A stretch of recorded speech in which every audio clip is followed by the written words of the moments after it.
वैसे तो कोरोना और लॉकडाउन ने लोगों की कमर तोड़कर रख दी है, लेकिन इस आपदा में भी कई लोगों को कुछ नया और अच्छा करने का अवसर मिला है। प्रवासी मजदूर परदेश से अपने घर लौटे और खेती की तरफ रुख किया। अच्छा ये रहा कि इस वजह से कोयलांचल में खेती का दायरा बढ़ गया। वैसे तो धनबाद कोयला के लिए मशहूर है, लेकिन जिला का टुंडी, तोपचांची, बलियापुर प्रखंड के कई गांव में व्यापक तौर पर धान की खेती होती है। पिछले साल के मुकाबले इस साल किसान गदगद हैं। वक्त पर मानसून आने और समय पर सरकार की ओर से बीज मुहैया होने से उनकी खुशी का ठिकाना नहीं है। पिछले एक साल से इस वक्त के इंतजार में इस साल भी किसान अपना हल तैयार कर रहे हैं, ताकि खेत का सीना चीरकर अच्छी पैदावार करने की तैयारी है।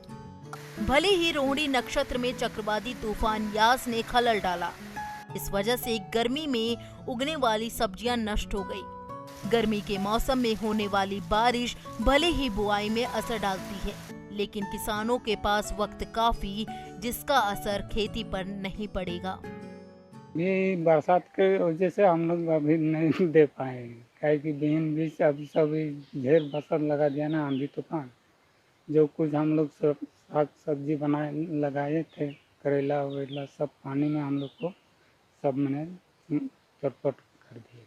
अभी तो हम लोग जैसे कि धान गेहूँ देते हैं, बहन बीज, हाँ ये सब।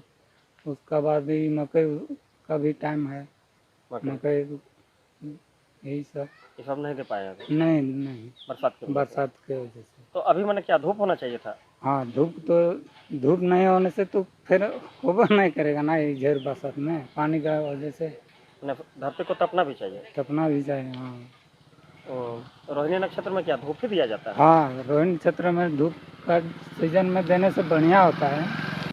फिर भी अभी समय है, 15 दिन तक हो जाए, 15-20 दिन में अभी खेती होने वाला है।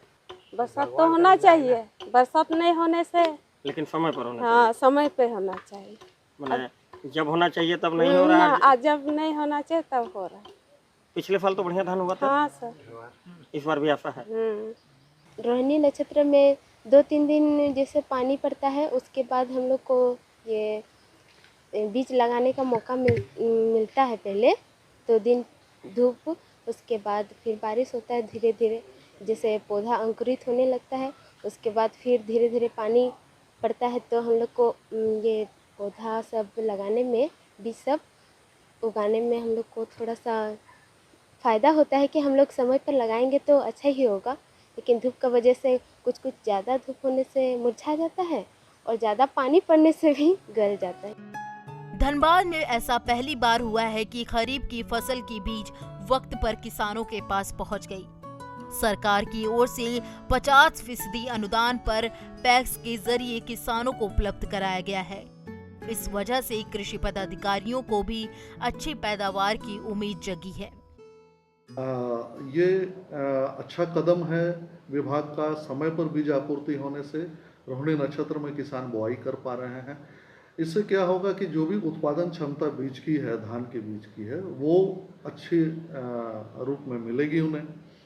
और ख़ास करके जब ये संक्रमण काल है, और पिछले वर्ष भी हमने संक्रमण काल में देखा कि किस प्रकार से लोग खेती की ओर जागरूक हुए, वैसे किसान या वैसे लेबर जो किसी न किसी किसान परिवार से संबद्ध हैं, वे जब अपने कार्यों से लौटे और वापस आए तो किसी के तरफ उन्होंने अपना रुझान दिखाया, खेती की तरफ अपने कदम बढ़ाए, जिसके चलते खेती का दायरा भी बढ़ा।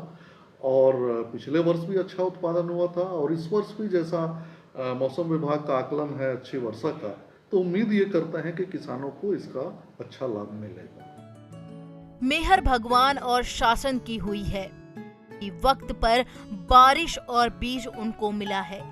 चाहे लाख बुरा हो, आपदा या विपदा आए, किसानों को भरोसा अपनी मेहनत पर है। खुशी है और उम्मीद भी है कि इस साल पैदावार अच्छी होगी। राजा राम पांडे, ETV भारत, धनबाद।